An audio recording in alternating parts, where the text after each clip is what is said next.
प्राप्ति कैसे होगी? गुरु धारण करना जरूरी है क्या? वृंदावन आप कई बार आएंगे? फर्स्ट बार। फर्स्ट बार। तो आप रंगनाथ जी जाना है, सेवा कुंज जाना है, निधिवन जाना, राधा रमन जाना, गाइड की जरूरत है कि नहीं? होती।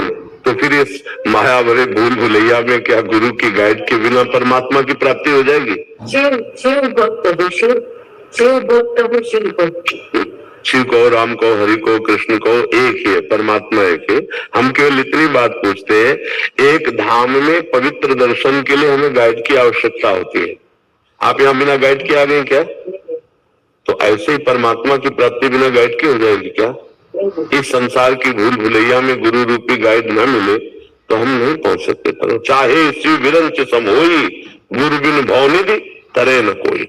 बिना गुरुदेव की कृपा के परमार्थ कैसे जागृत हो सकता है? आप यहाँ सुन रहे हैं, आप इस पर चलना चाहेंगे तो आपको हमारी बात माननी पड़ेगी ना। तो बस जिन संत की बात मान ले वही गुरुदेव है। बात मानकर चलना ही तो गुरुदेव। हम कह रहे राधा राधा जपो, कृष्ण कृष्ण जपो, शिव शिव जपो, हरि हरि जपो, जपो, हो गई बात। और सत्संग सुनो, अपने आप मार्ग प्रशस्त हो जाएगा। तो कहीं भी कोई भी नाम जप करे तो किसी न किसी संत के मुख से तो निकला हुआ है, बस पकड़ लो उसको। गुरु का मतलब है किसी महापुरुष के द्वारा जो सत मार्ग प्रशस्त किया जा रहा है उसे हम पकड़ ले तो हमारा मार्ग पुष्ट हो जाएगा। बिना संतों के, बिना गुरुजनों के तो मार्ग में चला ही नहीं जा सकता, एक कदम नहीं चल सकते। मत की रति गति भूति भलाई, जब जे जतन जहां जे पाई, सो जानो सत्संग प्रभाव, लोक वेद नाम पाओ। मति गति कीर्ति जो कुछ भी विभूति आज तक किसी को प्राप्त हुई वो संत से प्राप्त हुई। अगर संत न मिले तो परमार्थ का मार्ग ही पुष्ट नहीं होगा, तो कैसे चल पाएंगे? जैसे कहते हैं हम भगवान को गुरु बना करके परमार्थ में चल रहे, तो भगवान तुम्हें डांटेंगे क्या? भगवान तो अनंत जन्मों से तुम्हारे हृदय में गुरु बने बैठे रहे, एक भी बात मानी क्या? वो तो कहते हैं हर गलत काम में कि मत करो, मानता है कोई उनकी बात? भगवान डांटे। जब प्रगट में गुरुदेव की दृष्टि हम पर पड़ती है और हमें दुलार और शासन दोनों मिलता है कि आज के बाद अगर ऐसा हुआ तो आपके ऊपर दंड विधान लागू, तो डर लगता है कि गुरुदेव के सामने जाएंगे, अगर कोई गलती हो गई तो हमें को डांट ले। प्रगट में हमें माँ के जैसा दुलार और माँ की जैसी डांट देने वाला गुरुदेव चाहिए, तभी हम भगवत प्राप्त हो सकते हैं। अन्यथा मन को संभालना बहुत कठिन बात है। भगवान तो पहले भी हृदय में बैठे थे, अब भी हृदय में बैठे, आगे भी बैठे रहेंगे और दुर्गति नहीं रुकेगी। बाहर हमारे को चाहिए क्योंकि हम बहिर्मुख हैं।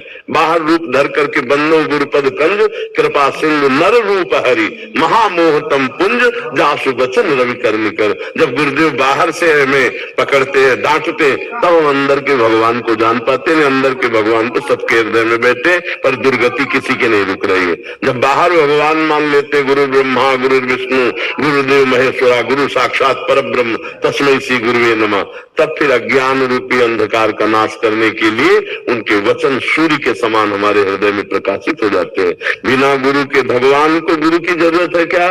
लेकिन संदीपनी गुरु की है ना, श्री कृष्ण चंद्र जी, राम जी की, वशिष्ठ जी, विश्वामित्र जी गुरु पद में थे ना। तो हम तो जीव है, वो तो जब ईश्वर अवतार लेते हैं तब गुरु पद में बिठालते हैं संतों को। तो हमें मानना चाहिए कि गुरु बिन भवनिधि तरे न कोई। गुरुदेव की आवश्यकता है, पर गुरुदेव का मतलब केवल कंठी बनाना ही नहीं, उनकी आज्ञा का पालन करना। उनके वचन पकड़ लिए, उनकी आज्ञा पकड़ ली, उसी से बहुत समुद्र पार हो गए।